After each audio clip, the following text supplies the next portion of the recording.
জাদুঘরের মন্ত্র হতে পারে না। জোরে বলেন সুবহানাল্লাহ। হে মুসলমানের যুবক ভাই, আল্লাহর রাসূল রবিউল আউয়াল মাসে দুনিয়ার জমিনে আসছে। তার এক নাম্বার মিশন ছিল এই কোরআনের তেলাওয়াত তার উম্মতের কানে কানে পৌঁছে দিতে।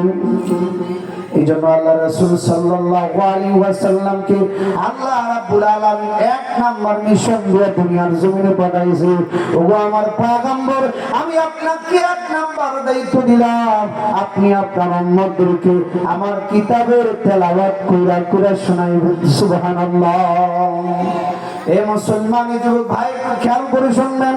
বাবারে, আমি আপনি মুসলমান, আমার আপনার জন্য যেমন নামাজ ফরজ, আমি আপনি মুসলমান, আমার আপনার জন্য যেমন যাকাত ফরজ, আমি আপনি মুসলমান, আমার আপনার জন্য যেমন রোজা ফরজ, ঠিক তেমনি ভাবে আমার আপনার জন্য কোরআন তেলাওয়াত শিক্ষা করাটাও ফরজ। কি বলেন, ঠিক কিনা?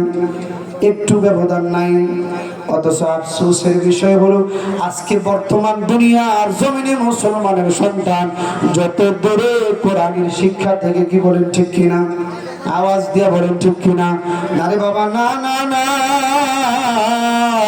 কাল কঠিন হাসরের ময়দানে যারা আল্লাহর রাসূলের শাফাআত চায়, যারা আল্লাহর রাসূলের সুপারিশ চায়, যারা আল্লাহর রাসূলের হাতে হাউজে কাউসার পান করতে চায়, আল্লাহর রাসূলের প্রথম নম্বর মিশন দুনিয়ার জমিনে বাস্তবায়ন করা লাগবে। কথা বলেন, ঠিক কিনা?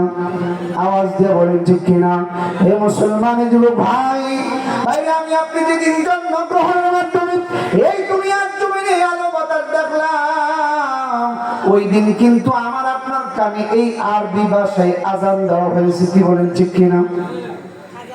যেদিন আমি আপনি জন্মগ্রহণের মাধ্যমে এই দুনিয়ার জমিনে আলো বাতাস দেখলাম, ওই দিন কিন্তু এই আরবি ভাষায় আমার আপনার বাম কানে আকামত দেওয়া হয়েছে। কি বলেন, ঠিক কিনা?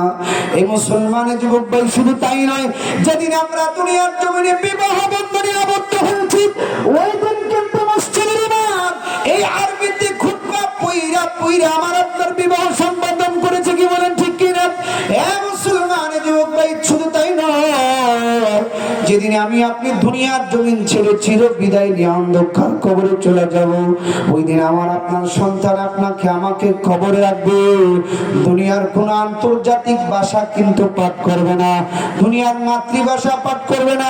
পার্শ্ববর্তী রাষ্ট্র ভারতের হিন্দি ভাষা, যেই হিন্দি গান শুনে যুবকদের তাল থাকে না, হুঁশ থাকে না, ওই হিন্দি ভাষা পইরা পইরা কিন্তু আপনাকে আমাকে কবরে রাখবে না। ওই দিন যখন আপনাকে আমাকে কবরে রাখবে, আরবি ভাষায় তেলাওয়াত কইরা কইরা আমার আপনার রাস্তা কবরের মধ্যে দাফন করবে। কি বলেন, ঠিক কিনা? আপনাকে আমাকে রাখবে আর তেলাওয়াত করবে, মিনহা খালাকনাকুম ওয়া ফিহা নুঈদুকুম ওয়া মিনহা নুখরিজুকুম তারাতান উখরা। এই মুসলমানের যুবক ভাই, এভাবে আরবি পইরা পইরা আমার আপনার রাস্তাকে দাফন করা হবে। কথা বলেন, ঠিক কিনা? বাবারা, শুধু তাই নয়, আমার আপনার সন্তানগুলো আপনাকে আমাকে কবরে রাইখা পাষাণ হৃদয় হইয়া কবরের মাটিগুলো চাপা দিয়া বাড়িতে চলে আসবে। আল্লাহ রাব্বুল আলামিনের পাঠানো দুইজন ফেরেশতা আসবে, আয়েশা আপনাকে আমাকে প্রশ্ন করবে, দুনিয়ার কোন আন্তর্জাতিক ভাষায় না, দুনিয়ার কোন মাতৃভাষায় না। হে মুসলমানের যুবক, ওই দিন কিন্তু আপনাকে আমাকে এই আরবি ভাষায় প্রশ্নগুলো করবে। কি বলেন, ঠিক কিনা? মার রাব্বুকা ওয়া মা দীনুকা ওয়া মা হাদার রাজুল।